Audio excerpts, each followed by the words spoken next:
आज Doubtnut app download करें। Doubtnut पर अपने सभी गणित, रसायन विज्ञान, भौतिक विज्ञान और जीव विज्ञान के डाउट्स का करो सफाया। बस प्रश्न की फोटो खींचो, एक ही प्रश्न को क्रॉप करो और तुरंत वीडियो सोल्यूशन पाओ। अभी डाउनलोड करें। पारस्क्रम संयोजन किसे कहते हैं? प्रतिरोधों को R1, R2 तथा R3 को पारस्क्रम में संयोजित करने पर समतुल्य प्रतिरोध का व्यंजक प्राप्त करें, ऐसा प्रश्न में हमको दिया गया है। ठीक है दोस्तों, तो यहाँ पर क्या करेंगे, एक परिपथ का निर्माण कर लेंगे। ठीक, ये परिपथ का एक टर्मिनल, ये दूसरा टर्मिनल, और इनके बीच हम क्या लगाएंगे, वैद्युत स्रोत लगा लेते हैं। चलिए, ये एक वैद्युत स्रोत ले लिया, मैं एक बैटरी लगा दिया यहाँ पर। ठीक है, ये धन टर्मिनल है, ऋण टर्मिनल है। यहाँ का विद्युत वाहक बल हम मान लेते हैं कि V विभवांतर है, V वोल्ट है। ठीक है, विभवांतर। अब ऊपर हम क्या लगाएंगे, यहाँ प्रतिरोध लगा लेते हैं। चलिए, यहाँ पर हमको बोला है 3 प्रतिरोध लगाना है, तो 3 प्रतिरोध लगाएंगे। उसके लिए पहले क्या करेंगे, टर्मिनल बना लेंगे। ये टर्मिनल हमने बना लिया। अब 3 प्रतिरोध भी लगा लेते हैं। एक प्रतिरोध यहाँ ऊपर से जाएगा, ठीक है, दूसरा प्रतिरोध कहाँ से जाएगा, बीच से जाएगा, और तीसरा प्रतिरोध नीचे से जाएगा। ठीक, तो वो बना लेते हैं कुछ इस तरीके से। पहला प्रतिरोध ऊपर में हमने बना लिया, मान दे देते हैं इसको R1। ठीक है, 3 प्रतिरोध बोले हैं, R1, R2, R3। दूसरा प्रतिरोध को दे देते हैं R2 नाम, और तीसरा प्रतिरोध को दे देते हैं R3 नाम। ठीक, अब यहाँ क्या जानेंगे, तीनों जो है वो एक दूसरे से समांतर क्रम में है, तो तीनों के सिरों पर उत्पन्न विभवांतर इस बैटरी के टर्मिनल विभवांतर के बराबर हो जाएगा। ठीक है, और इसका विभवांतर भी है, तो इन लोगों का विभवांतर भी V हो जाएगा। ठीक, अब हम मान लेते हैं कि यहाँ से धारा I प्रवाहित हो रही है। उनमें से धारा का कुछ भाग यहाँ जाएगा इस प्रतिरोध से, I1, कुछ भाग यहाँ जाएगा इस प्रतिरोध से, I2, कुछ भाग यहाँ जाएगा इस प्रतिरोध से। मान ले लेते हैं ये I3 जा रहा है। ठीक है, और ये I1, I2, I3 जो है वो योग होकर I का निर्माण करती है। मतलब ये I जो है वो विभक्त होकर 3 भागों में बढ़ जाती है। I1 R1 से, और I2 जाती है R2 से, और I3 जाती है R1 से, R3 से, I3 जाती है R3 से, और ये पुनः मिलकर यहाँ पर फिर बना लेती है I1। इस तरीके से धारा जो है वो संपूर्ण इस लूप में प्रवाहित होती है। ठीक, अब यहाँ पर हमको क्या बोला गया है कि समतुल्य प्रतिरोध का व्यंजक ज्ञात करें। तो दोस्तों, ओम के नियम से हम क्या जानते हैं कि विभवांतर जो होता है वो धारा गुना प्रतिरोध के बराबर होता है। ठीक है, यानी कि विभवांतर जो होता है प्रतिरोध के सिरों पर उत्पन्न, वो उसमें प्रवाहित धारा के समानुपाती होता है, जहाँ नियतांक आता है प्रतिरोध R। ठीक है, अब यहाँ पर हमको दिया गया है R1, R2, R3 3 प्रतिरोध है। हमने मान लिया तीनों में धारा प्रवाहित हो रही है, I1, I2, I3। तो हम क्या जानेंगे, यहाँ पर विद्युत वाहक बल जो होगा या विभवांतर जो होगा V, वो क्या हो जाएगा, यहाँ प्रतिरोध से अगर भाग दे दे, इस सूत्र का उपयोग करेंगे ओम के नियम का। चलिए हम कर ही लेते हैं सीधे से।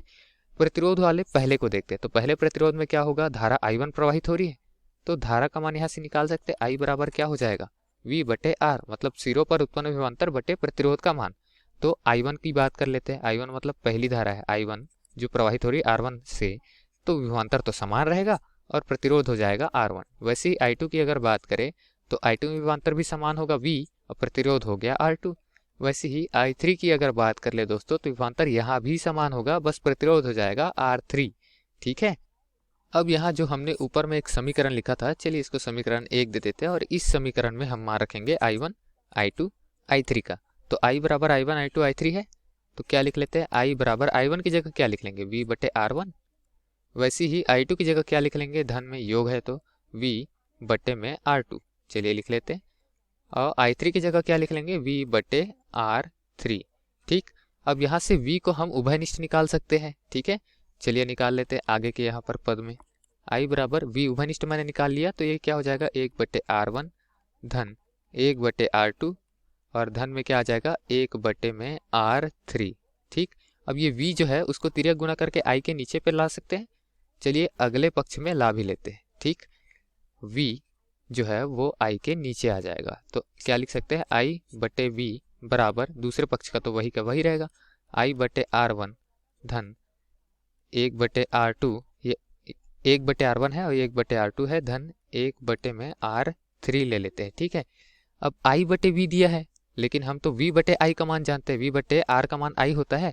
अगर मैं R को यहाँ ले जाऊँ, I को यहाँ ले आऊँ, तो इस तरीके से मैं क्या लिख सकता हूँ दोस्तों, इस तरीके से मैं लिख सकता हूँ, जो R का मान होगा वो V बटे I के बराबर होगा, या फिर I बटे V का बराबर, मतलब V को अपन नीचे ले जाते हैं I के, तो वहाँ से R लिख सकते हैं, 1 बटे R लिख सकते हैं।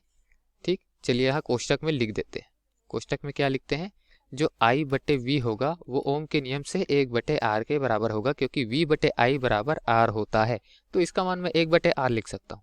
ठीक है, तो 1 बटे R क्या हो जाएगा, ये विद्युत वाहक बल है। ठीक, विभवांतर है V, और ये कुल धारा प्रवाहित है, तो कुल धारा प्रवाहित को मैं अगर विभवांतर से भाग दे दूं, या फिर कुल धारा प्रवाहित बटे विभवांतर लिख दूँ तो वहाँ पर 1 बटे प्रतिरोध का मान आ जाएगा। ठीक है, तो इस तरीके से पूर्ण जो संपूर्ण परिपथ का प्रतिरोध है उसका मान R ले लें अगर, तो उसका मान 1 बटे R हो जाएगा।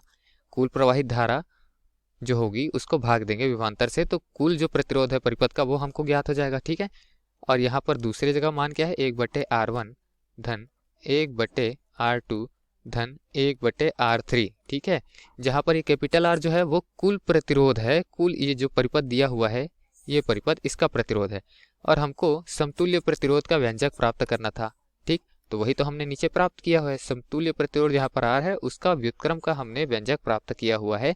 और हम क्या कह सकते हैं कि जो समतुल्य प्रतिरोध होता है किसी भी परिपथ में, उसका जो व्युत्क्रम होता है वह बराबर होता है सभी प्रतिरोधों जो पार्श्वक्रम में लगे हैं उनके व्युत्क्रमों के योगफल के बराबर होता है।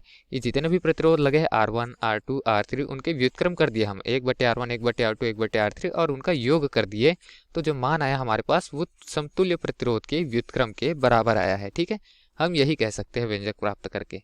धन्यवाद। कक्षा 6 से 12वीं से लेकर नीट IIT JEE वो एडवांस के लेवल तक 1 करोड़ से ज्यादा छात्रों का भरोसा। आज ही डाउनलोड करें डाउटनेट ऐप या व्हाट्सएप करें अपने सारे डाउट्स 8400 400 400 पर।